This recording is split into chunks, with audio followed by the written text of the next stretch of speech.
ध्यान रखे, मोबाइल का स्विच ऑफ कर दे। मोबाइल देखते हुए, गंदी बात देखते हुए, ये सब बिल्कुल ये बहुत खतरनाक चीज़ है मोबाइल। एक पक्ष में बहुत अच्छी है तो दूसरे पक्ष में बहुत बुरी है।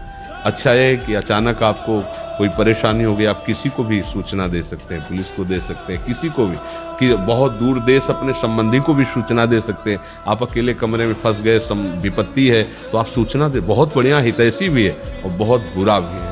आप एकांत कमरे में बैठे, मन खराब हुआ, आप कुछ भी देख लीजिए, कुछ भी गंदी बात जो आपके मन को और गंदा कर दे, तो सोते समय ऐसा सोचना चाहिए जैसे मर रहे हों।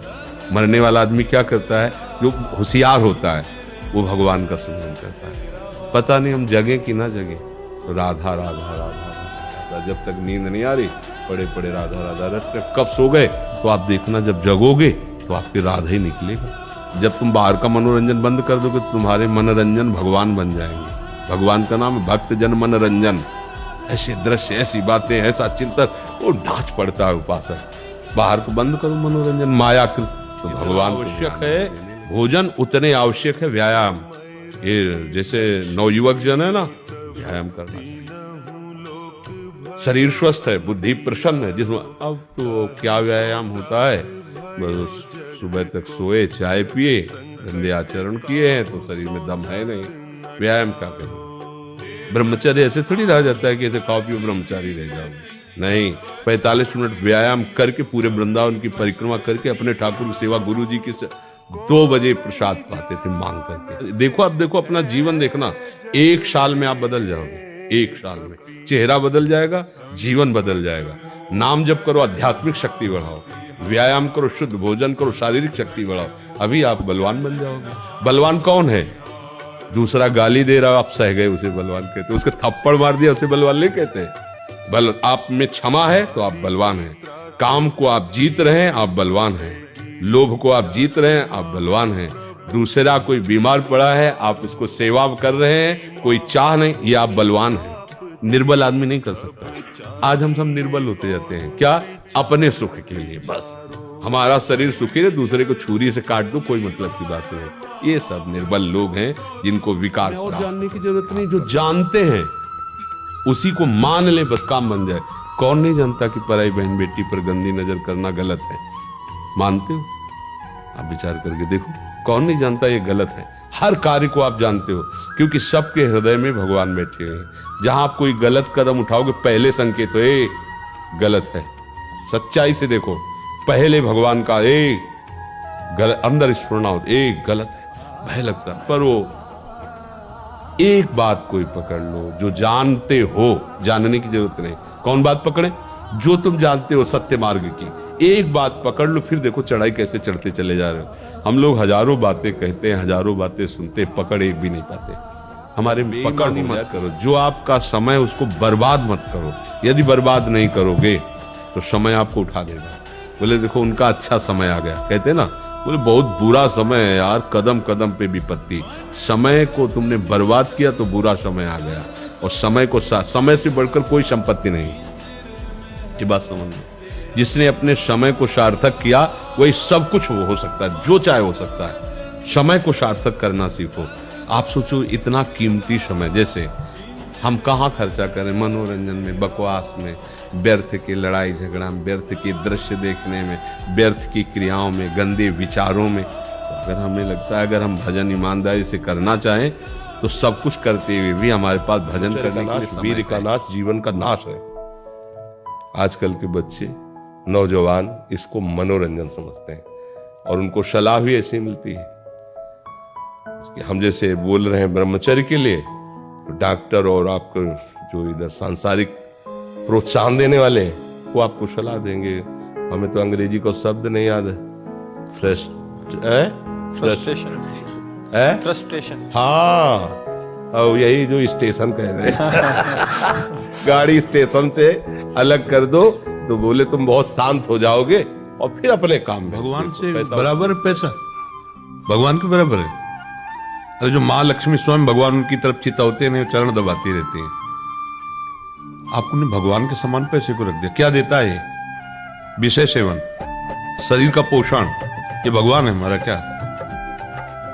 एक श्वास अभी ठाकुर जी रोक दे, पैसे में ताकत है, दूसरी श्वास चला दे, ताकत है। ठाकुर जी ने कर दिया खत्म श्वास। पैसा क्या चीज है? अगर सुमेरु पर्वत जैसा सोना हो, करोड़ों अरब खरब के रत्न हो, तो आप एक श्वास नहीं खरीद सकते। उसे ठाकुर जी जीवन स्त्री मांगने के लिए मिला है क्या? पुरुष मांगने के लिए मिला है क्या? अरे उनको मांगो जिसके मांगने के बाद मांग मिट जाए, उससे क्या तृप्ति हो जाएगी क्या? इनके ब्याह हो गए, वो कृतकृत्य हो गए हैं क्या? वो बोलते हैं अब कछुनाथ न चाहिए मोरे क्या? अंतिम में उनको भी यही सोच आती कि जो मिलना चाहिए वो नहीं मिला, जो खोजना चाहिए वो नहीं खोजा। तो जो कुछ मिलना होगा तुम्हारे बिना मांगे मिल जाएगा, मांगने की जरूरत थोड़ी है। मांगो तो ये मांगो कि आपके चरणों में भक्ति हो जाए। कैसी भी परिस्थिति में हूँ प्रभु, मैं आपको बोलूँ नहीं, ये मेरा जीवन व्यर्थ न जाए। नाथ, मैं अपने जीवन को आपके चरणों में समर्पित करता हूँ। आप देख लो, जो अच्छा लगे सो कर देना, जो ऐसा लगे कि मेरा आपसे संबंध हट जाएगा, आपसे भजन कभी पूरा मत करना मेरे मांगने पर भी। ये तो रही बात तुम्हारी, ये क्या बात? एक तरफ भगवान खड़े हो, एक तरफ माँ खड़ी हो, तो झुकना चाहिए माँ की तरफ पहले, क्योंकि भगवान के देखने लायक, सुनने लायक, बोलने लायक, कीर्तन करने लायक माँ ने तैयार किया है। पहले उसके चरणों का सेवन भाव से सेवा करो, भगवान मान के सेवा करो, क्योंकि वृद्धावस्था में ऐसी स्थिति आती, उठना बैठना पर।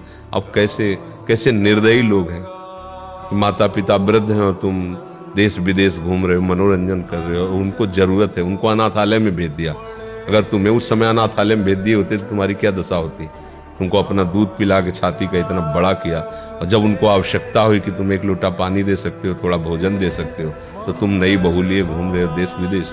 और ऐसे कई उदाहरण हमारे सामने आए। लाभ, इससे में कोई परेशानी नहीं। इसका जब विपरीत आता है, अपमान, निंदा, दुख, तिरस्कार, अब परेशान होते हैं। अगर पहले वाले को भोगो ना, तो दूसरे वाला तुम्हारा स्पर्श नहीं कर सकता। बात समझना। अगर आपने मान को स्वीकार नहीं किया, प्रशंसा को स्वीकार नहीं किया, तो अपमान आप पर कोई प्रभाव नहीं डाल सकता। पहले वाले को भोगना बंद कर दो। सुख में राजी ना हो तो दुख तुम्हें नाराज नहीं कर सकता, पक्की बात समझो। प्रशंसा में राजी ना हो तो निंदा तुम्हारा स्पर्श नहीं कर सकती।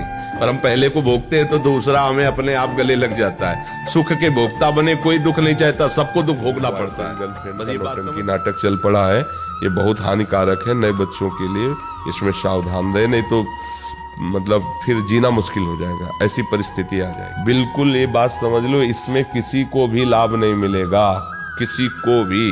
धर्म विरुद्ध आचरण करोगे कभी भी शांति नहीं मिलेगी, कभी भी तुम्हारी सच्ची जोड़ी नहीं बनेगी।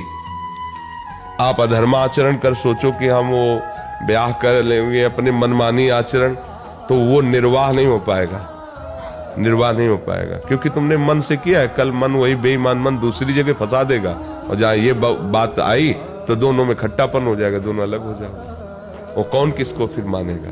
और जब गुरु का आशीर्वाद, माता पिता का आशीर्वाद, देवी देवताओं की अर्चना वंदना करके गृहस्थी में पाणी ग्रहण संस्कार होता है, पवित्र जीवन रहा है, तो अपने पति को भगवान मान के आराधना की, तो गृहस्थी धर्म से भी भगवान को प्राप्त किया जा कभी नहीं हुआ, न क्रोध करने वाले का, न जिससे हम क्रोध करते हैं।